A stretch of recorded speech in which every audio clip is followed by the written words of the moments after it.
Hi guys, in this video I'm going to show you how to change the YouTube channel name.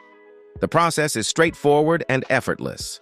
First, open your YouTube app. After it opens, you will see your profile at the bottom right. Tap on this one. And from here, tap on your channel name. On the last, tap on this pencil icon. And here is the name of my channel, Mohammed Abbas. If you want to change this, tap on this pencil icon and write the name of your channel. And be careful while writing the new name, because once you change it, you will not be able to change it for the next 14 days.